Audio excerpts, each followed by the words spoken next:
Hello students, welcome to JK Civil Services. Myself Sadhvi.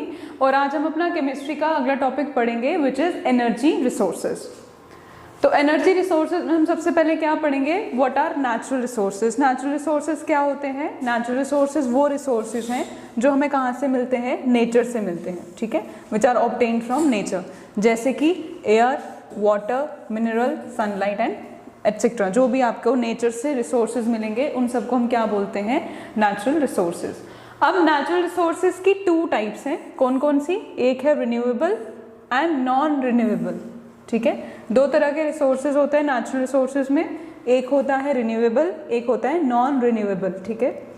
Renewable resources कौन से होते हैं? रिन्यूएबल रिसोर्सेज वो रिसोर्सेज हैं जो आपको एक्सेस अमाउंट में मिलेंगे, which are basically available in excess amount, जिनको आप रीन्यू कर सकते हो, दोबारा से बना सकते हो, दोबारा से उनको रिन्यू कर सकते हो, और वो हमेशा आपको कितने अमाउंट में मिलेंगे? हमेशा एक्सेस अमाउंट में मिलेंगे, जैसे एयर, सनलाइट एटसेट्रा, ठीक है। नॉन रिन्यूएबल रिसोर्सेज कौन से हैं? जिनको आप रिन्यू नहीं कर सकते, जो एक बार अगर खत्म हो जाएंगे उसके बाद आप दोबारा उनको रिन्यू नहीं कर सकते। जैसे कि इसमें एग्जांपल आती है आपकी कुछ मिनरल्स की, कोल, पेट्रोलियम, नेचुरल गैस।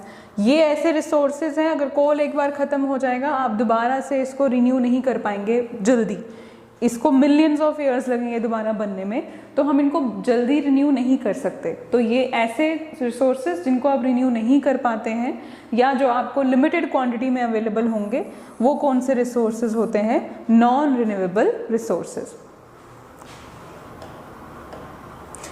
तो आपके कुछ नेचुरल रिसोर्सेज हैं, सोर्सेज ऑफ एनर्जी। फिर आता है आपका फ्यूल, ठीक है। फ्यूल्स क्या होते हैं? फ्यूल्स ऐसे सबस्टांस होते हैं जो हमेशा क्या प्रोड्यूस करेंगे? Heat and light. जब भी आप उनको जलाएंगे ऑन कंबशन, जब भी कभी आप उन सबस्टांस को जलाएंगे वो हमेशा क्या प्रोड्यूस करेंगे? हीट एंड लाइट, ठीक है। ऐसे substances which produce heat and light on combustion. अब आपके फ्यूल्स कौन कौन से हैं? सबसे पहला है आपका इसमें कोल। तो कोल कैसे बनता है? सबसे बड़ी बात, कोल बनता है जो आपके वेजिटेबल मैटर होते हैं, ठीक है, वेजिटेबल मैटर है या प्लांट्स वगैरह जो होते हैं, जब उनकी स्लो कार्बनाइजेशन हो रही हो, जब उनकी स्लो कार्बनाइजेशन हो रही हो, मीन्स वो स्लोली डिकम्पोज हो रहे हैं, किसके अंदर? Under earth, underneath the earth. आपके ऐसे वेजिटेबल मैटर जिनकी स्लो कार्बनाइजेशन होती हो मतलब, या फिर जिनकी स्लो कार्बनाइजेशन हुई और वो वेजिटेबल मैटर आपका अर्थ के अंदर बरीड हो गया, दबता गया अर्थ के अंदर सेंचुरीज से, मिलियन ऑफ ईयर्स, कई सालों से आपका वो वेजिटेबल मैटर जो है वो अर्थ के नीचे दबा जा रहा है, उसकी स्लो कार्बनाइजेशन हो रही है, और उस अर्थ के नीचे लिमिटेड सप्लाई है किसकी? एयर की, ठीक है। टेम्परेचर क्या है? हाई है, और प्रेशर भी हाई है। High pressure, high temperature and limited supply of air जब हो, और आपका वो वेजिटेबल मैटर जब स्लो कार्बनाइजेशन कर रहा हो अंडरनीथ द अर्थ, तो वो आपको कौन सा फ्यूल प्रोवाइड करता है? कोल, ठीक है। तो कोल क्या है? It is formed by the slow carbonisation of vegetable matter, और ये वेजिटेबल मैटर कहाँ था? अंडरनीथ द अर्थ, ठीक है, सेंचुरीज से, मतलब बहुत सेंचुरीज अगो, ठीक है। और ये जो इसकी कार्बनाइजेशन हो रही थी, ये कार्बनाइजेशन कैसे हो रही थी? In limited supply of air under high temperature and pressure, ठीक है। अब जो कोल है वो आपको डिफरेंट वेराइटीज में मिलता है। कोल की डिफरेंट वेराइटीज क्या है? सबसे पहली है पीट, इसमें 60% कार्बन होता है। सेकंड है लिग्नाइट या ब्राउन कोल, इसमें 70% कार्बन होता है। थर्ड वेराइटी है बिटुमिनस कोल, इसमें 80% कार्बन है। फोर्थ इज एंथ्रासाइट, इसमें क्या होता है? इसमें 90% कार्बन प्रेजेंट होता है, ठीक है। और इन चारों में से जो बिटुमिनस कोल है वो सबसे ज़्यादा कॉमन वेराइटी है जो हम यूज़ करते हैं, दैट इज़ द बिटुमिनस कोल, जो सबसे ज़्यादा कॉमन वेराइटी है। और कोल को किस लिए यूज़ किया जाता है? वाटर गैस प्रोड्यूस करने के लिए या प्रोड्यूसर गैस को सिंथेसाइज करने के लिए, ठीक है। It is used for the synthesis of water gas and producer gas. तो ये आपका था कोल।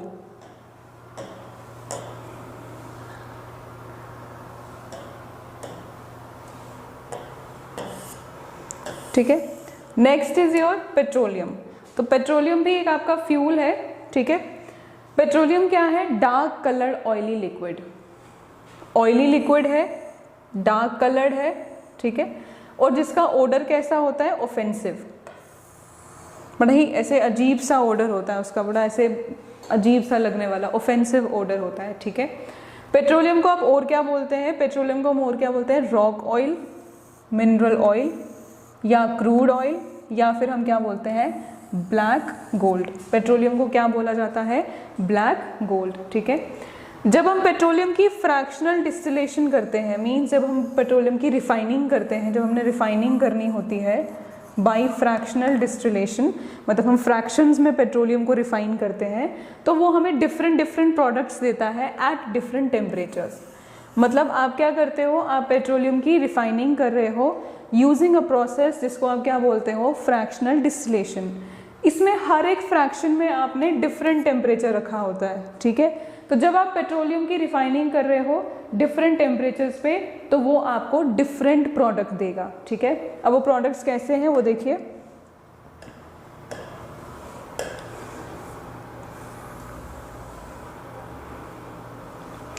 देखिए सबसे पहला इसमें आपका है अनकंडेंस्ड गैसेस, ठीक है। जैसे वो ये नॉर्मल रूम टेम्परेचर पे होगा, तो इसके क्या क्या यूजेस होते हैं? जैसे फ्यूल गैसेस हैं, रेफ्रिजरेंट्स होते हैं, या कार्बन बनता है, या हाइड्रोजन प्रोड्यूस होगा, ठीक है। Second is crude naphtha. Crude naphtha, इसका कितना टेम्परेचर होता है? अबाउट 30 to 150 डिग्री सेल्सियस, ठीक है। इसी के अंडर आते हैं तीन चीज़ें। सबसे पहला आता है पेट्रोलियम ईथर। इसका टेम्परेचर कितना होता है? 30 to 70 डिग्री सेल्सियस पे आपने रखना होता है। जब आप पेट्रोलियम की फ्रैक्शनल डिस्टिलेशन करोगे वो आपको क्या देगा? Petroleum ether.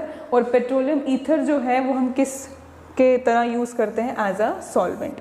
केमिस्ट्री लैब्स में जो आप सॉल्वेंट्स वगैरह यूज़ करते हैं, ईथर जो होता है वो उसका वन ऑफ द कंपोनेंट है। नेक्स्ट इज पेट्रोल और गैसोलीन। पेट्रोलियम की ही रिफाइनिंग की, पेट्रोलियम की ही फ्रैक्शनल डिस्टिलेशन की एट 70 to 120 डिग्री सेल्सियस, उसने आपको क्या दिया? पेट्रोल और गैसोलीन, ठीक है। जो हम ये नॉर्मल पेट्रोल अपनी गाड़ियों में भरते हैं, that is not petroleum, basically that is petrol और गैसोलीन। पेट्रोलियम कुछ और है, पेट्रोलियम मिक्सचर है सारे सब्सटेंसेस का। इसी की जब फ्रैक्शनल डिस्टिलेशन होती है तो आपको ये सब चीज़ें मिलती हैं। तो पेट्रोलियम की आपने फ्रैक्शनल डिस्टिलेशन की at temperature 70 to 120 degree Celsius, आपको क्या मिला? पेट्रोल और गैसोलीन। और ये पेट्रोल और गैसोलीन के क्या क्या यूजेस हैं आपको पता है कि ये मोटर फ्यूल है, इसको ड्राई क्लीन में यूज़ करते हैं, या अगर इसकी आपको गैस प्रोड्यूस करनी हो, पेट्रोल गैस, तो वो भी बनती है, ठीक है। तो एक चीज़ आपने याद रखनी है, पेट्रोल को और क्या बोला जाता है? गैसोलीन, ठीक है। फिर इसका नेक्स्ट आता है बेंजीन डेरिवेटिव्स।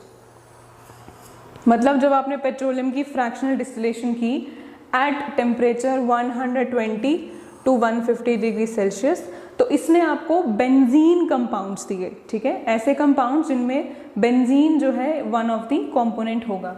तो उसके क्या क्या यूजेस होते हैं? जैसे वो आपको आएगा काम as a solvent chemistry laboratories में या ड्राई क्लीनिंग में, ठीक है।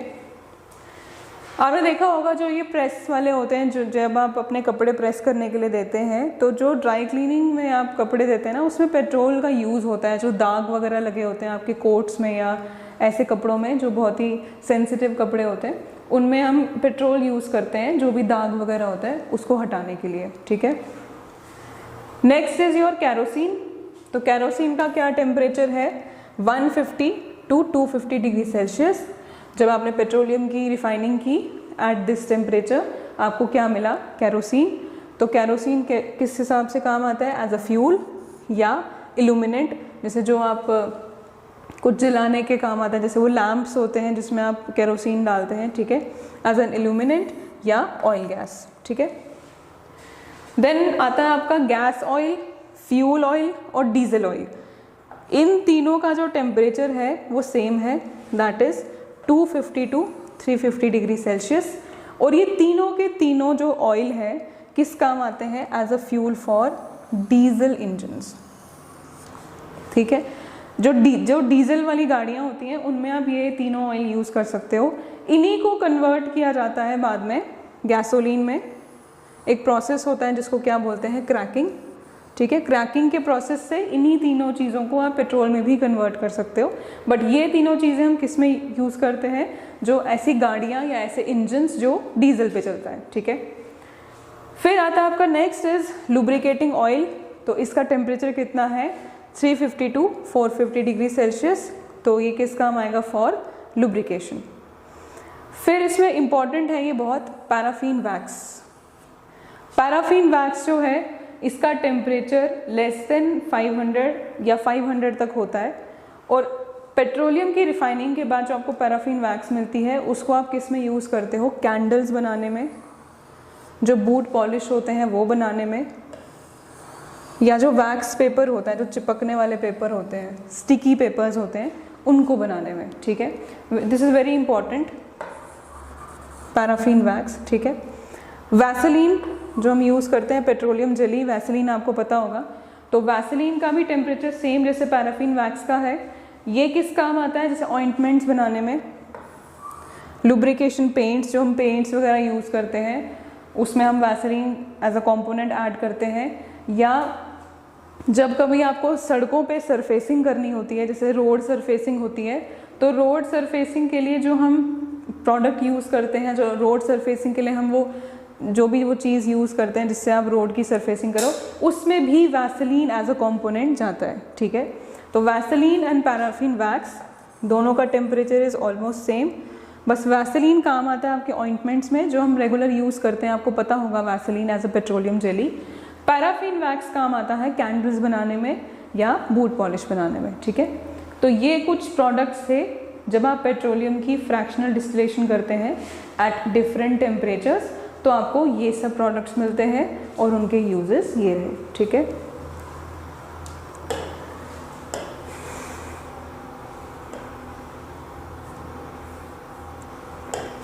Next is your LPG. LPG की फुल फॉर्म क्या होती है, लिक्विफाइड पेट्रोलियम गैस।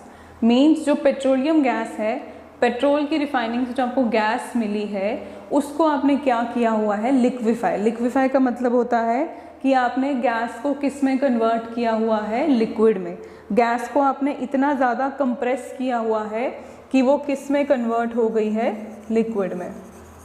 ठीक है, तो LPG is liquefied petroleum gas. LPG क्या होता है, LPG is the mixture of n butane, isobutane और कुछ अमाउंट ऑफ प्रोपेन। देखिए ये सारे के सारे हाइड्रोकार्बन्स हैं। ठीक है, हाइड्रोकार्बन्स है। और कौन से हाइड्रोकार्बन्स है, सैचुरेटेड। सैचुरेटेड हाइड्रोकार्बन्स कौन से होते हैं, जिनमें कार्बन और कार्बन के बीच में सिंगल बॉन्ड होता है। तो ये तीनों आपके सैचुरेटेड हाइड्रोकार्बन्स हैं और इन तीनों का मिक्सचर क्या बनाता है, एलपीजी। तो एलपीजी को आप इजीली कंप्रेस कर सकते हैं एज लिक्विड। और इनको और एलपीजी को किस में स्टोर किया जाता है, आयरन सिलेंडर्स। बड़े बड़े लोहे के सिलेंडर्स होते हैं, आपको पता होगा, जैसे एचपी गैस। ठीक है, इंडेन, हिंदुस्तान पेट्रोलियम में इंडेन गैस के सिलेंडर्स जो आपके घर में पड़े हुए हैं, वो सारे के सारे क्या है, एलपीजी। ठीक है, अब एलपीजी में हम क्या करते हैं, जब एलपीजी में हमें गैस की लीकेज चेक करनी होती है, या जब कभी भी वो सिलेंडर्स भर के बन के आते हैं ना, उसमें हमेशा एक फोल स्मेलिंग सबस्टांस उन्होंने डाला होता है। आप देखते हो कि जब गैस लीक होता है आपको अजीब सी स्मेल आने शुरू हो जाती है। वो स्मेल बेसिकली एलपीजी की नहीं होती, वो स्मेल होती है इस सबस्टांस की, इथाइल मर्सेप्टेन। ये जो इथाइल मर्सेप्टेन है, ये इथाइल मर्सेप्टेन की ही स्मेल होती है। जब भी कभी आपके गैस, जो आपका चूल्हा होता है या जो सिलेंडर होता है, गैस सिलेंडर, अगर कभी आपको लगे कि वो गैस लीक हो रही हो, वो जो खुशबू आती है वो इसी की आती है। ये वाला सबस्टांस इसीलिए ऐड किया होता है ताकि गैस लीकेज को डिटेक्ट किया जा सके। अदरवाइज एलपीजी की कोई खुशबू या कोई उसकी स्मेल नहीं होती। जो वो फोल स्मेलिंग चीज़ है वो ये होती है, इथाइल मर्सेप्टेन। ठीक है, तो ये बहुत इंपॉर्टेंट पॉइंट है, इसे आप याद रखिएगा कि एलपीजी में हमने एक फोल स्मेलिंग सबस्टांस ऐड किया होता है which is known as ethyl mercaptan. ये क्यों ऐड करते हैं, to detect the gas leakage. Next is your CNG, so CNG क्या होती है? कंप्रेस्ड नेचुरल गैस, ठीक है। इसकी कॉम्पोजिशन क्या है? इसमें 95% क्या होता है? मीथेन, ठीक है। तो मीथेन जो है it is an unreactive hydrocarbon, और इस मीथेन की वजह से ही कंप्रेस्ड नेचुरल गैस जो है वो कंबस्टिबल होती है, मींस आप उसे जला सकते हो। तो मीथेन भी कंबस्टिबल होता है, तो 95% इसमें मीथेन की कॉम्पोजिशन है which makes it completely combustible. और मीथेन की जो ऑक्टेन रेटिंग होती है वो कितनी होती है? 130। अभी ऑक्टेन रेटिंग क्या है ये हम नेक्स्ट टॉपिक में पढ़ेंगे। तो इसकी ऑक्टेन रेटिंग क्या होती है? 130।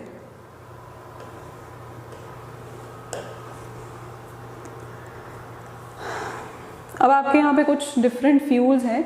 फ्यूल्स आपके ख़त्म हुए तो कुछ फ्यूल्स हैं आपके water gas, producer gas, oil gas, coal gas, natural gas, LPG and biogas. तो वाटर गैस की कॉम्पोजिशन क्या क्या है? कार्बन मोनोऑक्साइड और हाइड्रोजन, ठीक है। कैसे बनता है ये, कैसे होती है? जो आप रेड हॉक कोक होता है, जब आप उसमें से स्टीम पास करते हैं तो उस रेड हॉक कोक में से जो गैस रिलीज होती है उसको आप क्या बोलते हैं? Water gas. प्रोड्यूसर गैस की कॉम्पोजिशन क्या है? Same carbon monoxide plus nitrogen. इसमें भी आपको रेड हॉक कोक से ही एयर पास करनी है, लेकिन एयर जो पास करनी है वो कम पास करनी है, इनसफिशिएंट, ठीक है।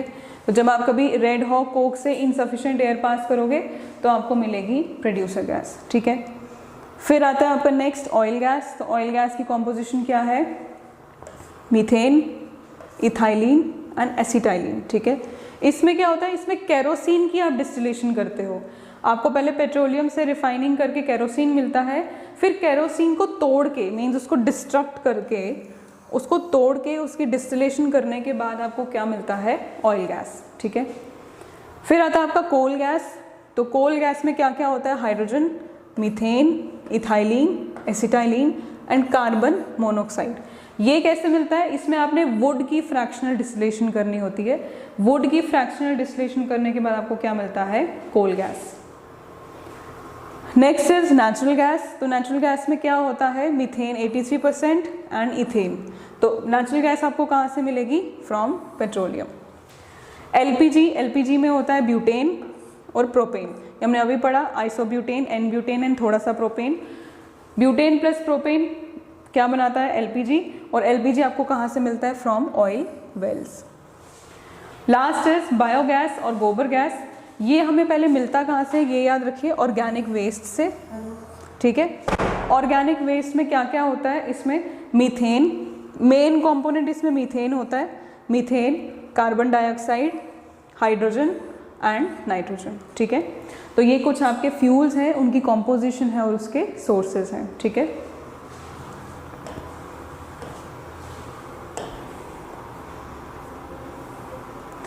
अब आपका इसमें है सम इम्पॉर्टेंट फिजिकल क्वांटिटीज। कुछ इंपॉर्टेंट फिजिकल क्वांटिटीज पढ़ने वाली चीज़ें हैं इसमें। जैसे सबसे पहला है इसमें कैलोरीफिक वैल्यू। तो कैलोरीफिक वैल्यू क्या होती है?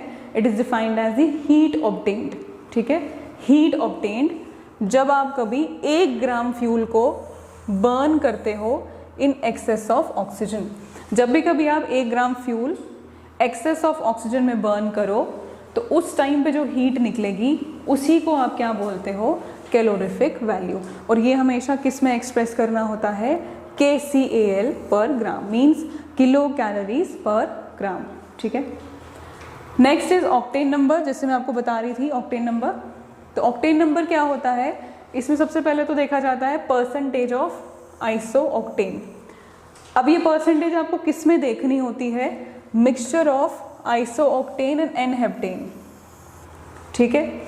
इसमें आपने देखना होता है कि इन दोनों मिक्सचर्स में, इन मिक्सचर्स में ऑक्टेन का कितना परसेंटेज है, उसी को आप क्या बोलते हो? Octane number. और ये ऑक्टेन नंबर हम क्यों यूज़ करते हैं? इसको हमने यूज़ करना होता है to measure the quality of petrol. Petrol की क्वालिटी को मेजर करने के लिए हम ऑक्टेन नंबर का यूज़ करते हैं। हेप्टेन के लिए ये 0 है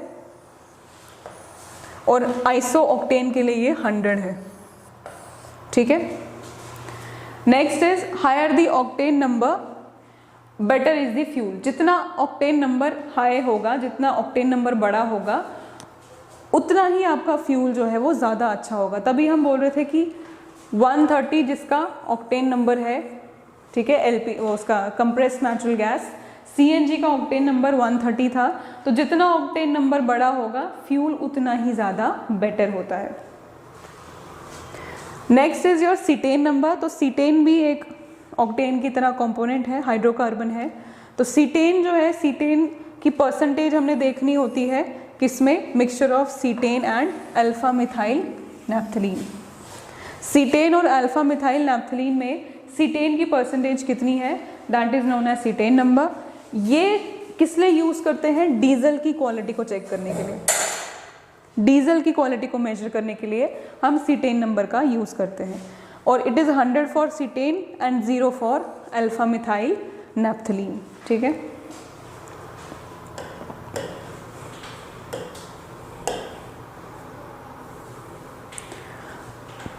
नेक्स्ट इज योर फ्लेम, ठीक है। फ्लेम, फ्लेम क्या होता है, फ्लेम होता है हॉट पार्ट ऑफ फायर, आग का हॉट पार्ट। और इसके 3 पार्ट्स होते हैं, inner most region, middle region and outer most region, ठीक है। इनर मोस्ट रीजन, आपने देखा होगा कैंडल जब जलती है तो कैंडल में सबसे नीचे वाला पोर्शन जो होता है वो कौन सा होता है, वो होता है ब्लैक, ठीक है। ब्लैक क्यों होता है, क्योंकि उसमें क्या होता है, presence of unburnt carbon particles. जब कार्बन पार्टिकल्स पूरी तरह से जलते नहीं हैं तो वो कौन सा कलर देता है, ब्लैक कलर देता है, ठीक है। तो वो जो कैंडल में सबसे नीचे वाला पोर्शन जो होता है, ब्लैकिश पोर्शन, उसको आप बोलते हो इनर मोस्ट रीजन। और वो उस ब्लैक क्यों होता है, due to the presence of unburnt carbon particles. Second होता है आपका मिडल रीजन। तो मिडल रीजन कैसा होता है, ब्लू, ठीक है। मिडल रीजन ब्लू होता है, नॉन ल्यूमिनस। ये ब्लू कलर क्यों होता है, क्योंकि यहाँ पे कंप्लीट कंबशन होती है फ्यूल की। फ्यूल की कंप्लीट कंबशन जब हो तो जो आपकी फ्लेम का कलर होता है वो कैसा होता है, blue. Next is your outer most region. तो आउटर मोस्ट रीजन क्या होता है, it is the hottest part of flame, जिसको बेसिकली यूज किया जाता है फॉर हीटिंग पर्पस। जो गोल्ड स्मिथ भी यूज करते हैं गोल्ड को हीट करने के लिए, तो it is the hottest part of the flame, ठीक है। Now last is your safety matchstick. Safety matchstick मतलब जो माचिस होती है आपकी, ठीक है। माचिस में क्या होता है, माचिस में मिक्सचर होता है किसका, antimony trisulphide and potassium chlorate, ठीक है। देखिए जो आपकी वो लकड़ी होती है ना, मैचस्टिक की जो लकड़ी होती है वो नहीं, वो जो आगे से उसका वो ब्राउनिश सा पोर्शन होता है वो किसका मिक्सचर होता है, वो होता है antimony trisulphide and potassium chlorate, ठीक है। दोनों एंड्स पे, मतलब जो उस एक एंड पे एंटीमनी ट्राइसल्फाइड और पोटेशियम क्लोरेट का मिक्सचर होता है। और जो मैचस्टिक का बॉक्स होता है, उसकी बॉक्स की साइड पे आपने देखा होगा ऐसे डॉट बने होते हैं, ठीक है। उस बॉक्स की साइड में किसका मिक्सचर प्रेजेंट होता है, powdered glass and red phosphorus, ठीक है। पाउडर्ड ग्लास और रेड फॉस्फोरस, तभी वो थोड़ा खुरदुरा सा होता है। जब भी कभी आप मैचस्टिक को उसके ऊपर से ऐसे स्लाइड करते हैं वो जल जाता है, ठीक है। खुरदुरा सा होने, क्योंकि खुरदुरा से होने का पर्पस क्या होता है, फ्रिक्शन का।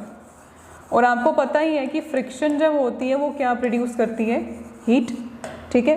तो वो जो मैचस्टिक का बॉक्स है उसके साइड पे ऐसा मिक्सचर प्रेजेंट है पाउडर ग्लास और रेड फॉस्फोरस का, जिसकी वजह से वो थोड़ा सरफेस जो होता है वो कैसा हो जाता है, खुरदुरा। और जो मैचस्टिक है उसके हेड पे एंटीमनी ट्राइसल्फाइड और पोटेशियम क्लोरेट का मिक्सचर है। तो जब आप इसके हेड को इस बॉक्स से रब करोगे, फ्रिक्शन प्रोड्यूस होगी, हीट प्रोड्यूस होगी, तो अल्टीमेटली आपका जो वो माचिस है वो कंबस्टिबल हो जाता है, ठीक है।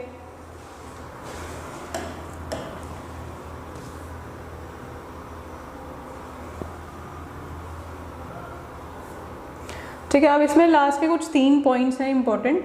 देखिए हाइड्रोजन जो है, हाइड्रोजन को अब क्या बोला गया है, it is the fuel of the future. Hydrogen ही अब फ्यूचर का फ्यूल बचा हुआ है, क्योंकि कोल पेट्रोलियम तो ख़त्म होने वाले हैं।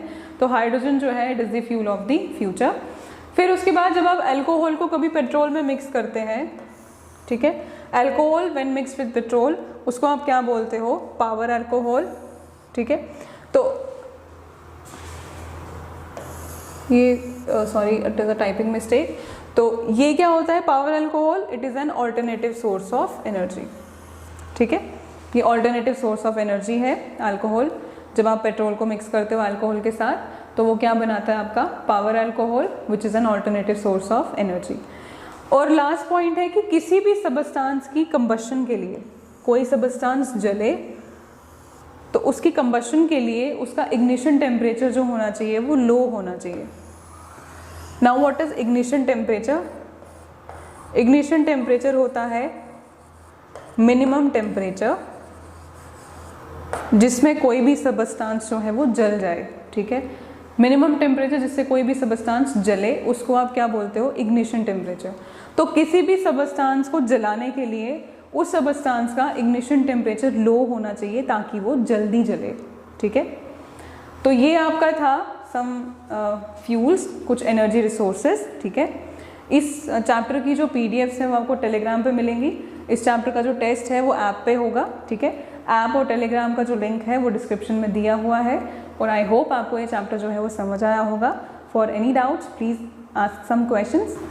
सो स्टूडेंट्स, ये कुछ आपके इंपॉर्टेंट चैप्टर्स थे। जैसे हमने एसिड बेसिस सॉल्ट्स पढ़ा, हमने मेटल्स एंड नॉन मेटल्स पढ़ा, कार्बोनेट्स कंपाउंड्स पढ़ा, केमिस्ट्री एवरीडे लाइफ और some important sources of energies. तो ये आपके कुछ इंपॉर्टेंट चैप्टर्स थे रिगार्डिंग योर एसआई का सिलेबस, ठीक है। तो इसमें अगर आपको कुछ और इंपॉर्टेंट चैप्टर्स लगेंगे तो प्लीज़ आप जो आपकी वो पंचायत की वीडियोस हैं आप उन्हें देख सकते हैं, या असिस्टेंट की वीडियोस हैं वो देख सकते हैं, ठीक है। इन केस कोई भी क्वेरी हो तो please ask and have a good day.